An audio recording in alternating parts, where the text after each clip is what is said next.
பன்னீர் chilli masala mix Singh secret வச்சு சூப்பராக பன்னீர் எப்படி பரட்டுறதுன்னு நான் காட்ட போகிறேன். ஒரு வெங்காயம் இந்த மாதிரி பொடி பொடியாக கட் பண்ணிக்கோங்க. அண்ட் பாதி தக்காளி அந்த மாதிரி வெட்டி வச்சுக்கோங்க. அண்ட் ஒரு 2 பச்சை மிளகா உங்களுக்கு காரத்துக்கு ஏற்ற மாதிரி இந்த மாதிரி கட் பண்ணி வச்சுக்கோங்க. நல்ல பெரிய வெங்காயம் அண்ட் 2 தக்காளி நல்லா அரைச்சிக்கோங்க. அண்ட் பச்சை மிளகாவும் இதில் நான் வந்து 2 சேர்த்துருக்கேன். காரத்துக்கு ஏற்ற மாதிரி நீங்கள் சேர்த்துக்கோங்க. மில்கி மிஸ்ல மலாய் பன்னீர் கியூப்ஸ் தாங்க எடுத்திருக்கேன். ஸோ 200 கிராம் மிக்ஸுக்கு தான் இந்த சிங்ஸ் சீக்ரெட். வாங்க மிக்ஸி ஜாரில் போட்டு அரைச்சிடணும். ஸோ இந்த கன்சிஸ்டன்சியில் நல்லா அரைச்சிக்கோங்க. இந்த பன்னீர் சில்லி மசாலா மிக்ஸை ஒரு 300 ml தண்ணியில் வந்து நல்லா வந்து மிக்ஸ் பண்ணி வச்சுக்கோங்க. ஸோ இதிலே உப்பெல்லாம் இருக்கிறதுனால நல்லா மிக்ஸ் பண்ணி விட்டுட்டு சப்போஸ் உப்பு இல்லைனா மட்டும் நீங்கள் வந்து உப்பு வந்து ஆட் பண்ணிக்கோங்க. நெய் ஒரு நல்ல ஒரு 2 ஸ்பூன் போட்டுக்கோங்க. நெய் கொஞ்சமாக ஊற்றிக்கோங்க. நீர் நல்லா வாஷ் பண்ணிக்கோங்க.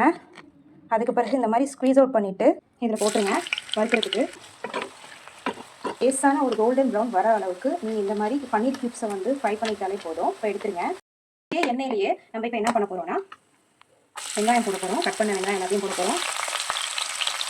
பச்சை மிளகாவும் சேர்த்து போட்டுக்கோங்க. ஸோ இதை வந்து நல்லா சாட்டே பண்ணிக்கோங்க. ஸோ இது கூட உங்களுக்கு தேவையான வெஜிடபிள்ஸ், பெல் பெப்பர்ஸ் இது வேணாலும் நீங்கள் வந்து போட்டுக்கலாம். நான் டொமேட்டோ வந்து ஆட் பண்ணிக்கிறேன். இந்த டொமேட்டோவும் லேசாக வதங்கிட்ட பிறகு அரைச்சி வச்சிருந்த அந்த சாஸை வந்து நம்ம இப்போ ஆட் பண்ணிக்கலாம்.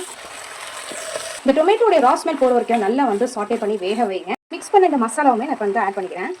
ஒரு 3 to 4 minutes நீங்கள் சிம்மில் வச்சுட்டு வேக வச்சிங்கனாலே போதும். உங்களுக்கு கெட்டியான ஒரு டெக்ஸ்டர் வந்துடும். இதில் கொஞ்சம் நான் சீஸ் சாஸ் வந்து ஆட் பண்ண போகிறேன். அண்ட் கொஞ்சம் சோயா சாஸும் ஆட் பண்ணிக்கோங்க. நல்லா வந்து ஸ்டீர் பண்ணிக்கோங்க. கொஞ்சமாக சில்லி ஃப்ளேக்ஸுமே ஆட் பண்ணிக்கோங்க. பாருங்கள் நல்லா திக்காயிடுச்சு. ஸோ இப்போ வந்து நான் பன்னீர் ஆட் பண்ண போகிறேன். மெதுவாக சாட்டே பண்ணுங்கள். பிகாஸ் பன்னீர் வந்து உடஞ்சிருங்க.